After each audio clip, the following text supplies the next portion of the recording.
Hey everyone, 3 facts about education that caught my attention this week, 1 concept that every educator needs to know, and 1 response to your comments. Let's go! Hey, my name is Ilnur and I make videos for educators. You did like the previous video, so I decided to continue this format. I'm a beginner YouTuber and my next milestone is to reach 200 subscribers! So if you're new here, consider subscribing. So before I start, I want to recommend you a YouTube channel run by Elena. She is an educator from Philippines and she has a beautiful YouTube channel here where she is sharing her tips on how to manage distance learning for educators. I'll leave the link in the description, go check it out.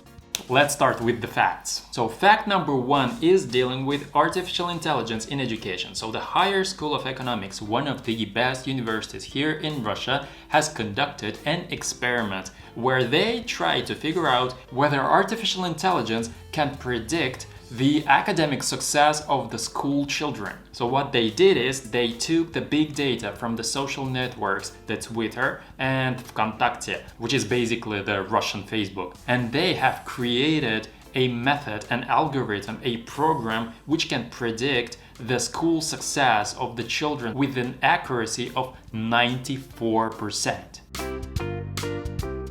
So they actually learned to predict the academic performance of the kids based just on some characteristic words and speech features that they were using in their posts in the social networks, and the obtained results did correlate with the academic scores of the children. I will leave the link to that research in the description to this video. You can go there yourself and read it. It's in Russian, but you can use Google Translator. It's fun because there are lots of different details there. By the way, social media are becoming so powerful that we all need to go and see the documentary by Netflix, which is called The Social Dilemma.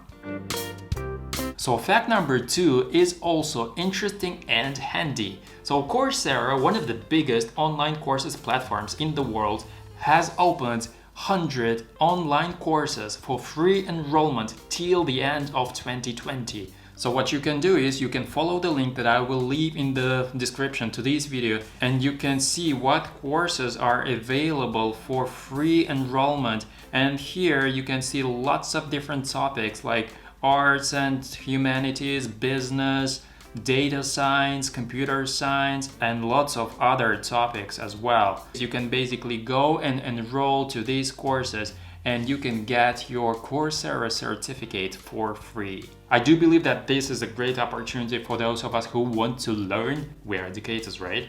So go check it out. What do you think about it, by the way? So fact number 3 is just an interesting thing that I saw this week. One of the museums in Russia, which is called Polytech, so they are starting some courses which will be training explainers.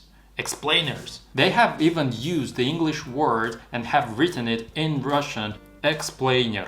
So in this course, they will be involving things like communication methods, methods of engaging the audience, crafting user experience in, some offline events. And this, they say, will be something for the people who want to be working, say, in museums or in some other sectors where they need to be very professional in, explaining things. I do believe that as educators, we also need to be very good in explaining things. At least we need to try to learn these things, right? By the way, there was this great book on that topic that I really liked a lot. It was by Lee Lefevre, and the name of the book was The Art of Explanation, Making Your Ideas, Products, and Services Easier to Understand. I think this is a great book for every educator to read. By the way, did you see this picture over there? It's my daughter's present.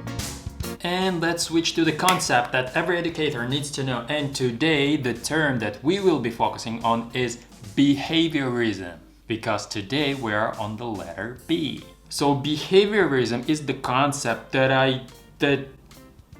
every educator needs to know, because what we do in classrooms is so much related to behaviorism theory.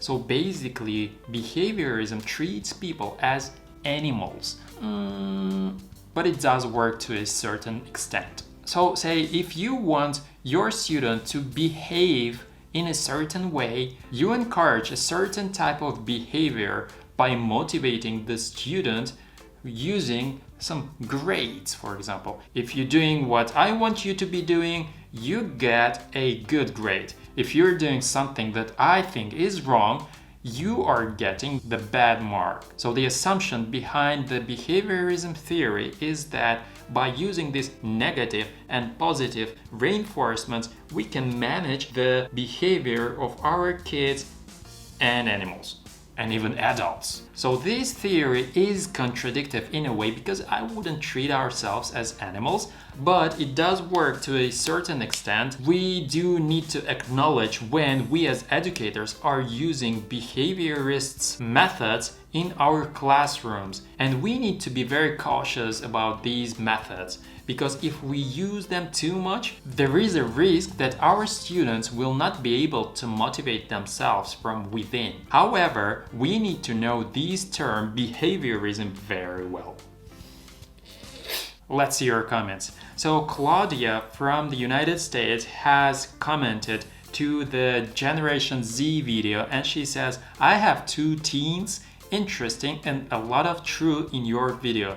So first of all, Claudia, thank you for your comment. The thing is, there are so many fakes and some wrong concepts circulating here and there that one of the principles that I'm trying to stick to on my channel is actually using the science-proven facts while bringing them here. Thank you, Claudia, for stopping by and leaving this comment. Give this video a thumbs up, leave your comments and questions in the comment section down below, consider subscribing to my channel if you haven't yet done so, and I'll see you in my next videos. Thank you.